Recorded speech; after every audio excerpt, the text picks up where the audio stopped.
Thank you. Thank you for the warm welcome.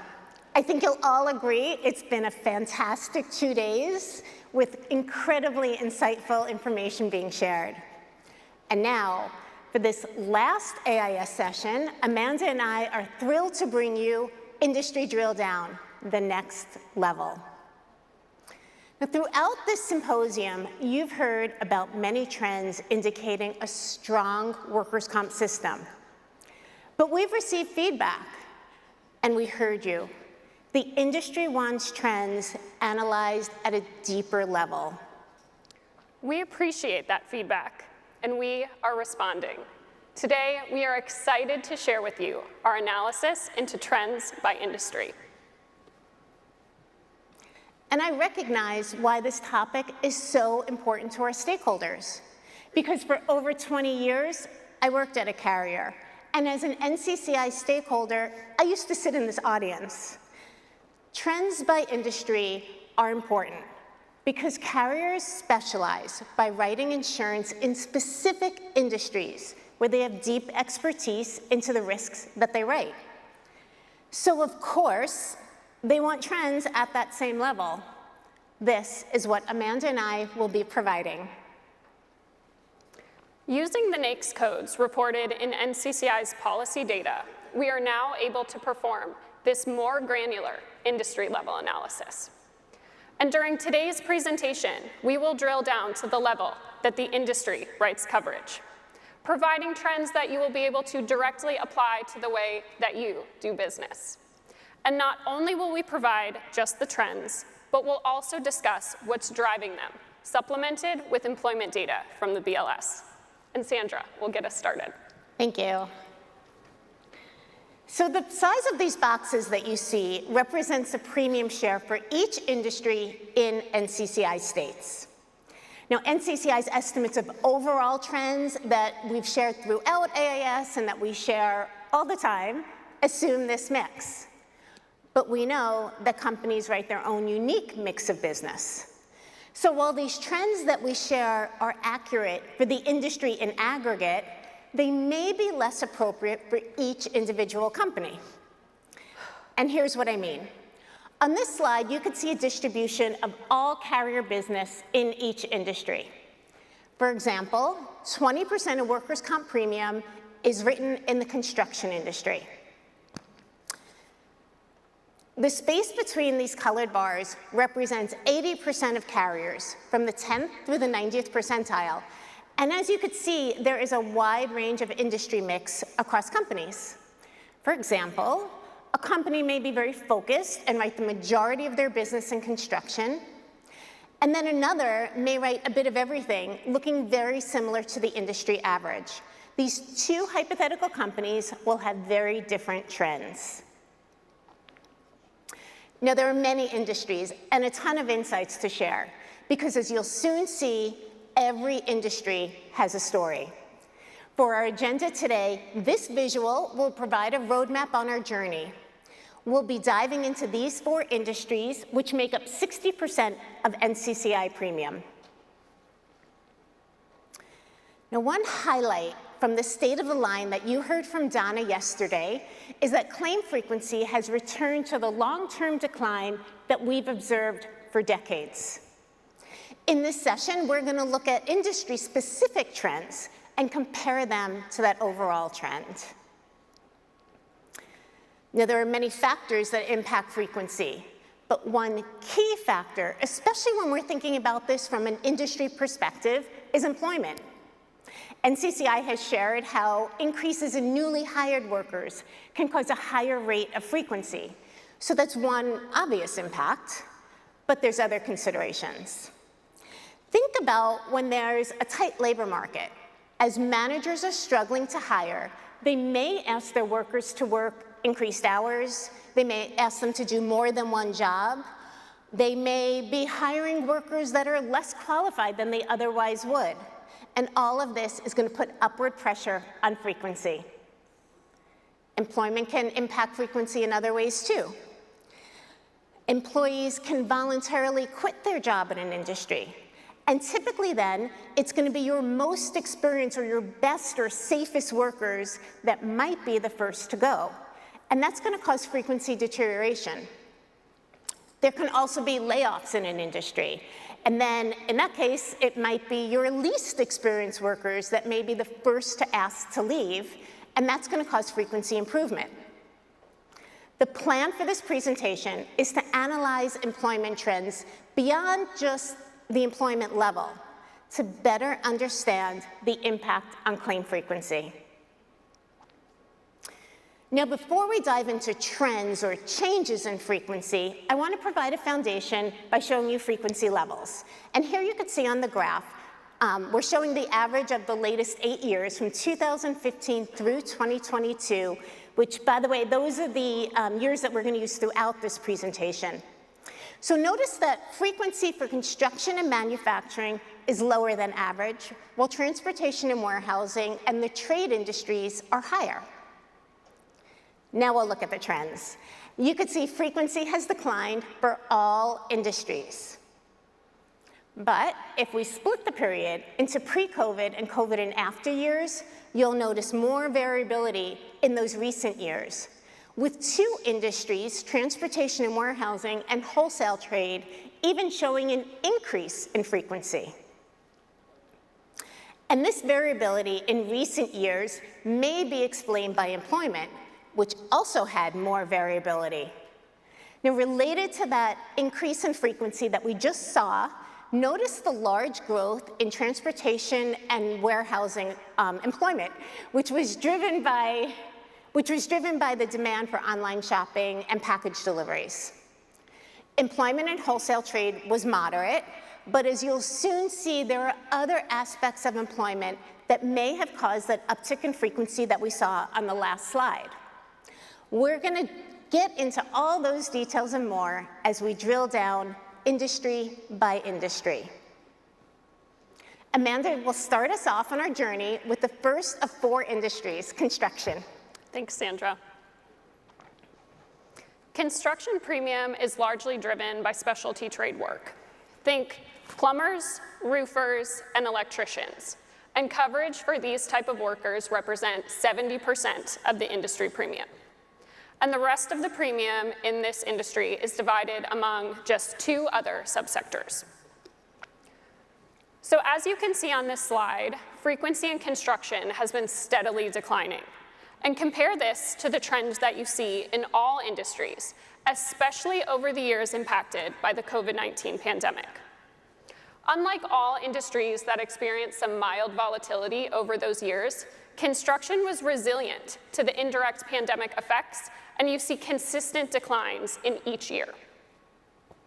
So now if we more directly compare the year-over-year annual changes for construction in blue to all industries in gray, you can see that the construction frequency declined either similarly or it declined more than that in all industries in every year.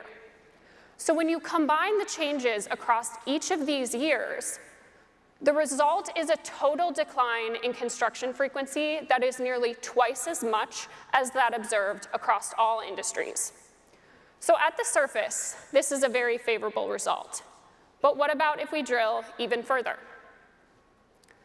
Starting with frequency by claim size groups, notice consistent decreases across all.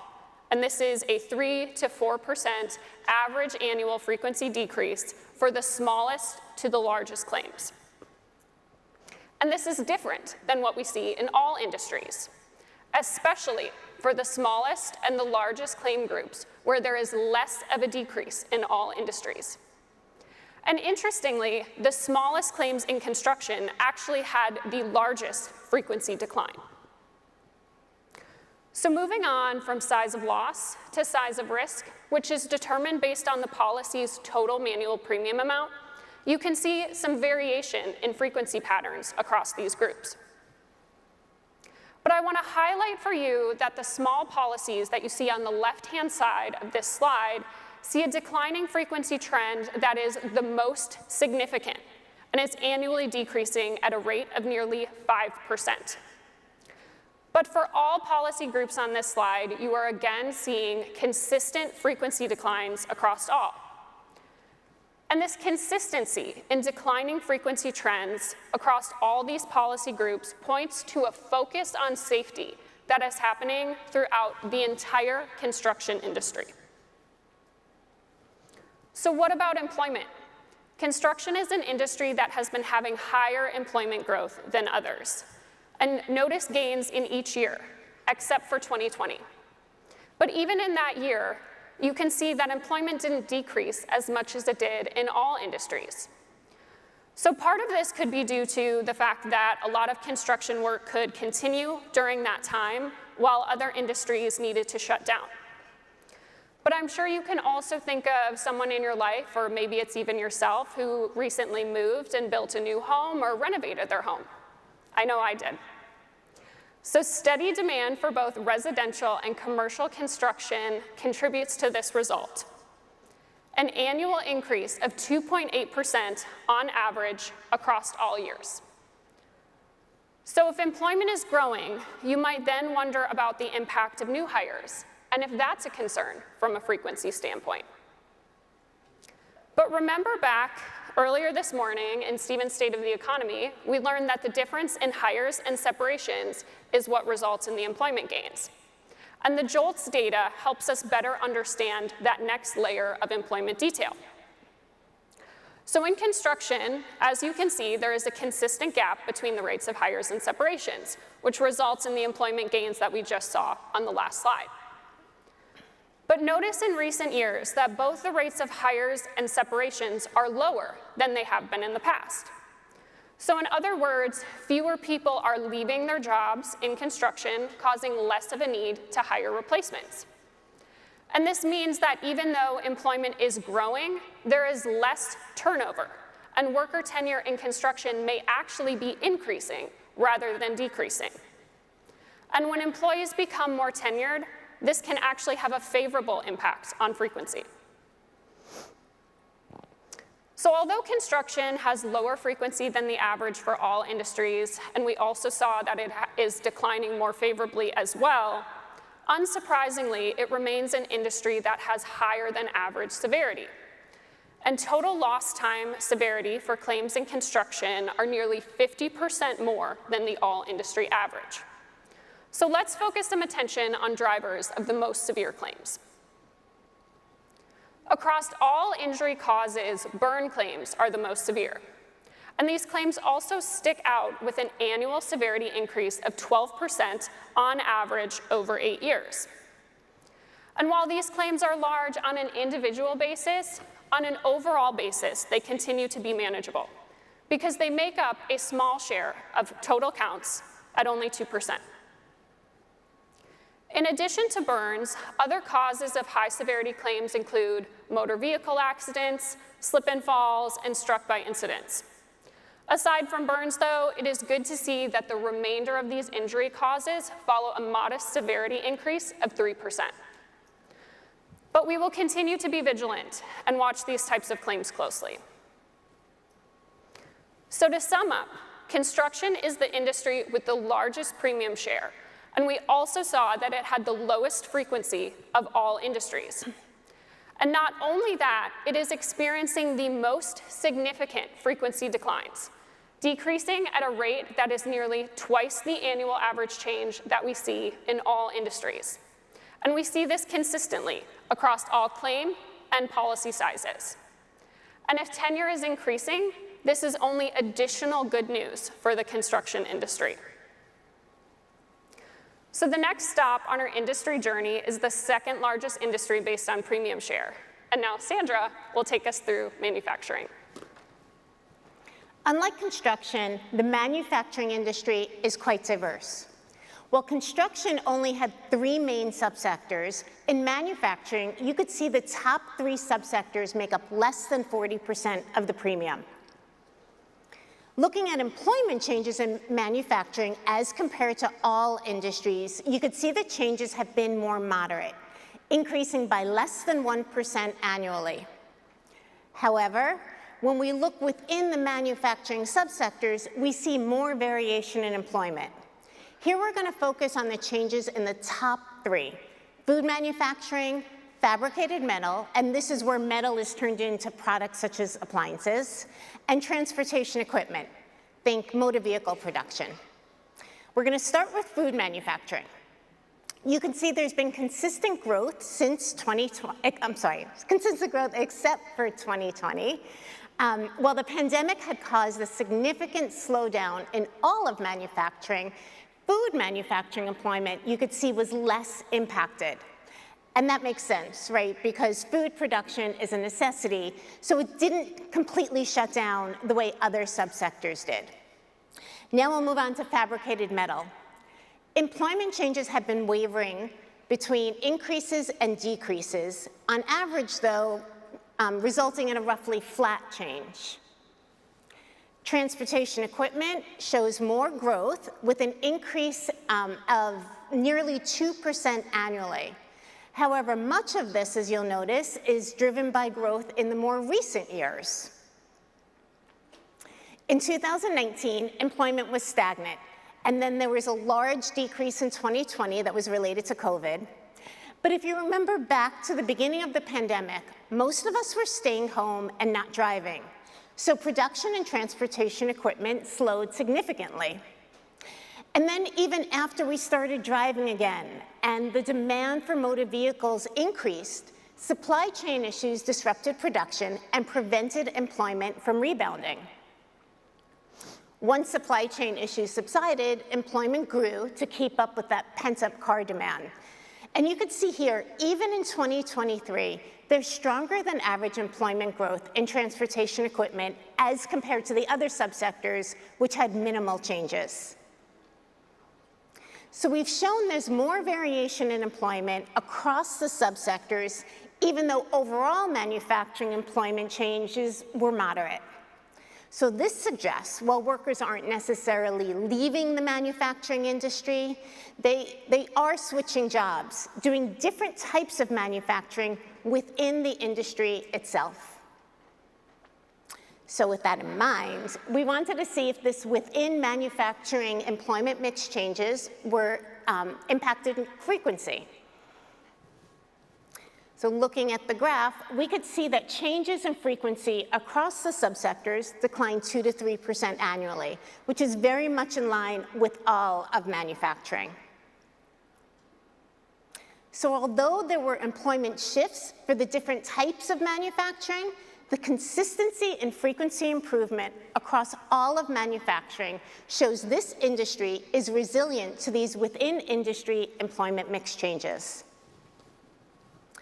Those manufactured goods need to be transported and stored, and now Amanda will continue on our roadmap by drilling down into transportation and warehousing. In transportation and warehousing, we see nearly 3/4 of this industry is represented by either truck transportation or couriers and messengers. And note that warehousing and storage represents a small portion of the total premium share. Think of couriers and messengers as the local delivery drivers you see in your neighborhoods, dropping packages off at your doorstep. And this subsector becomes an important focus of the transportation and warehousing story. Recall from earlier, Sandra pointed out transportation and warehousing as one of the industries with recent frequency increases. But when we look at the frequency across the various subsectors within transportation and warehousing, we see the frequency for couriers and messengers in particular is up substantially. And this is a 40% increase from the period before the pandemic to after. When we look at all the other subsectors in transportation and warehousing, excluding the couriers and messengers, we actually see that the rest of the industry continues to follow a pattern of long-term decline that we see across all industries. So what this means is that the couriers and messengers subsector is fully driving the recent increase that we observe in transportation and warehousing. The good news, though, is that much of this recent frequency increase is being driven by an uptick in small claims, those that are less than $25,000. And the frequency for claims less than $25,000 increased nearly 75% over the COVID years and after. The frequency for claims greater than 25,000 are also up, but it's not as significant. And keep in mind, too, the relatively lower level of frequency of claims that come from this bucket. So an increase of 10% represents a change from 7 claims per million of premium to 8 claims. So looking at the types of injuries driving the recent frequency increase in couriers and messengers, if you remember back to Donna's State of the Line, you got a hint at this. So we see ankle and foot injuries have increased on average nearly 40% per year since 2019. And these types of claims account for nearly a fourth of the total claim share. We also see frequency increases above 10% annually coming from arm, shoulder, lower back, knee, and hand and wrist injuries. But by far, the increase in ankle and foot is the most significant. And this makes sense. If you again picture the local delivery driver in your neighborhood, I'm sure you've seen them hopping out of their truck, hurrying to drop off the package at your doorstep, and then rushing their way onto their next stop. So why now would we see such a large frequency increase? Let's look to our employment data to better understand. And while we noted that there was more than average growth in transportation and warehousing, again, if we look within the subsectors, we see unprecedented large employment growth specifically in couriers and messengers. And while this was especially large over the pandemic years when we were all staying at home and ordering things online, note that growth was still high even before the pandemic even started. But recently, in 2022 and 2023, we've seen that employment level off. So the recent upticks in frequency raises the question, is this a temporary impact or a new normal? And we see across the years of 2019 through 2021, a 15% annual average increase in frequency is correlated with a very similar level of an annual average increase in employment of 16%. And not only that, but in 2022, we also saw increased weekly hours worked, which means there was more strain on the current workforce as they were also trying to hire more workers to keep up with the consumer demand. But as I just mentioned, into 2022 and 2023, we've seen the employment level off, as well as weekly hours worked has also come back down. While you can see that frequency is still increasing in 2022, it is not as much as what we saw in the prior few years. So as employment levels off, new hires become more tenured, and strain on the workforce subsides, we could see a return in frequency to pre-pandemic trends. So in summary, we saw the couriers and messengers subsector, which represented only a quarter of the transportation and warehousing industry premium, was fully driving the recent increase in frequency. And this increase was correlated with the years where there was unprecedented employment growth due to a substantial increase in demand for home deliveries. And while we may see this frequency increase be temporary, it is an industry that we will continue to closely monitor. Moving on, Sandra will take us through the last stop in our industry journey, reviewing our analysis on trade. The trade industry is represented by two main sectors, retail trade and wholesale trade.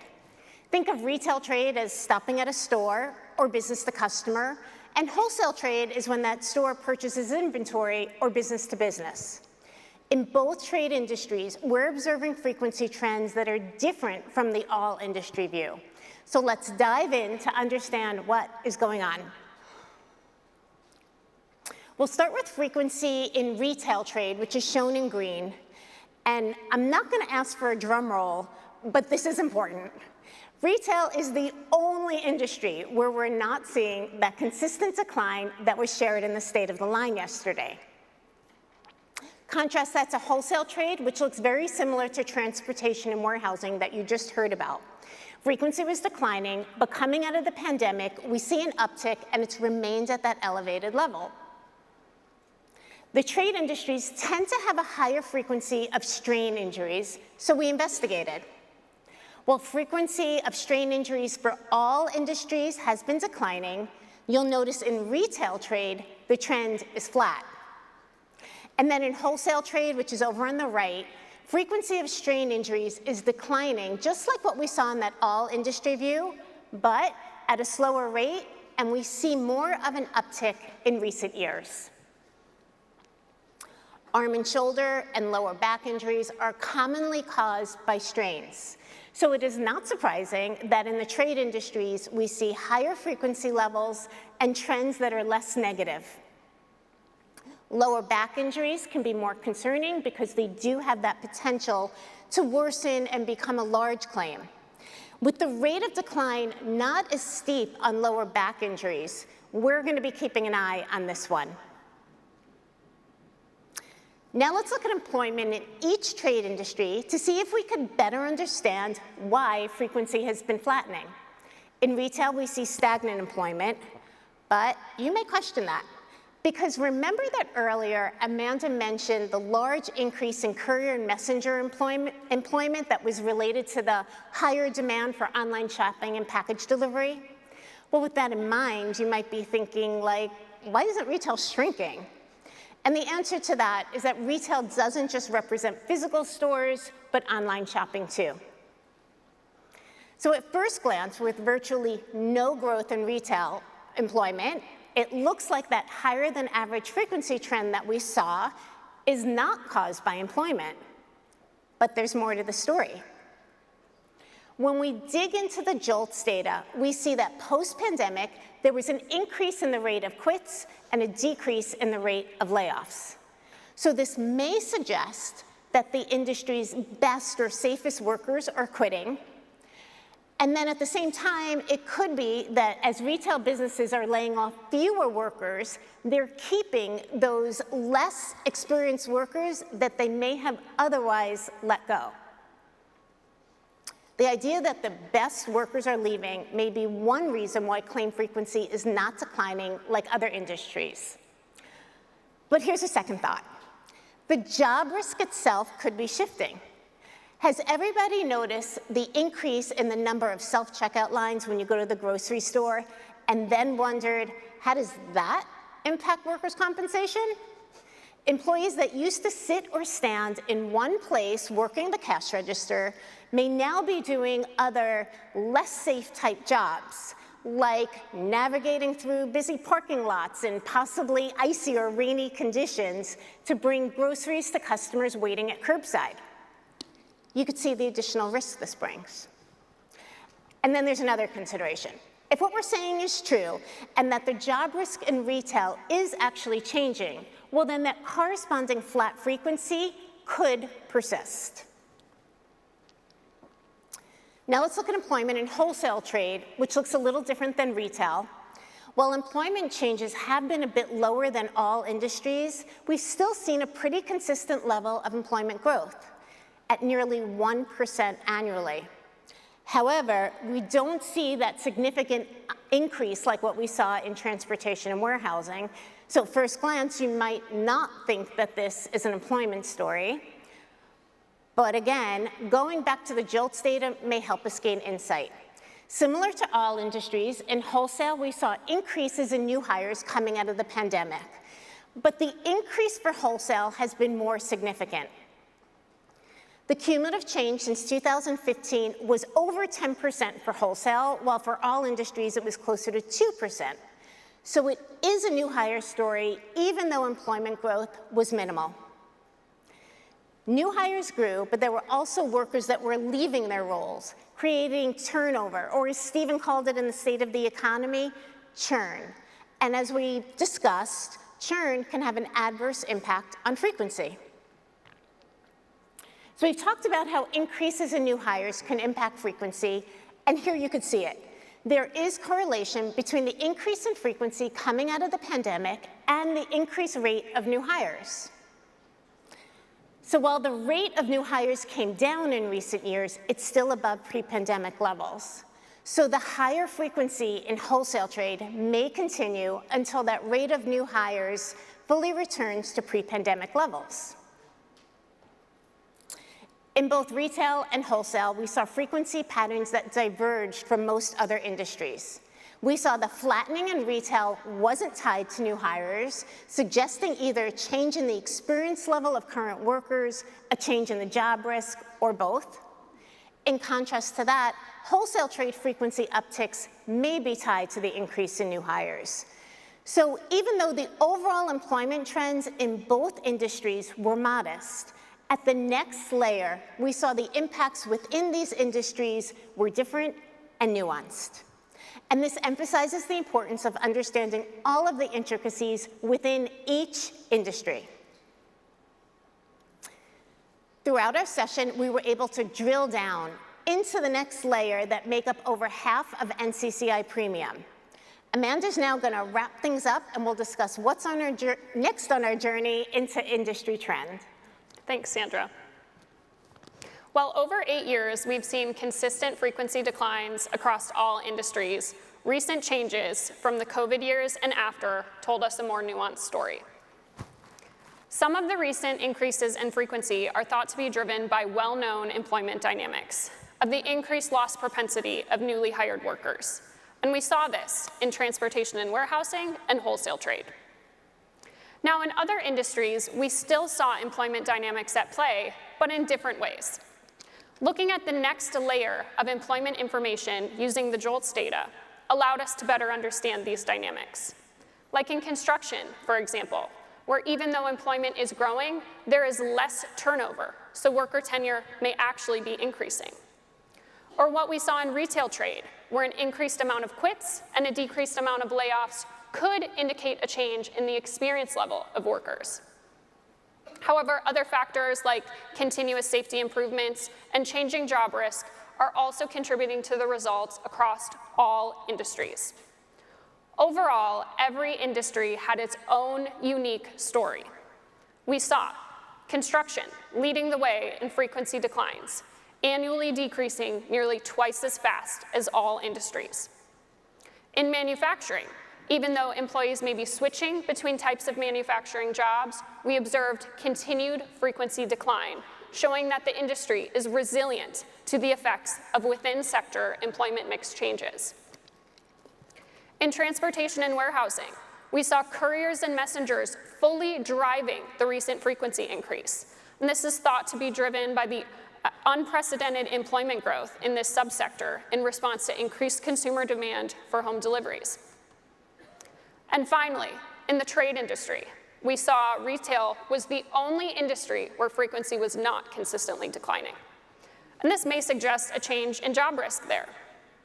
And while recent increases in wholesale trade look similar to transportation and warehousing and were thought to be correlated with increases in new hires. Today, Sandra and I were able to deliver to you deeper insights on trends on many industries, but we know how important this topic is. And we're not going to stop there. Be on the lookout for an in-depth report where we'll share even more details and additional industries we weren't able to cover today. Thank you for your time. We welcome your feedback, so please be sure to complete the post-session survey.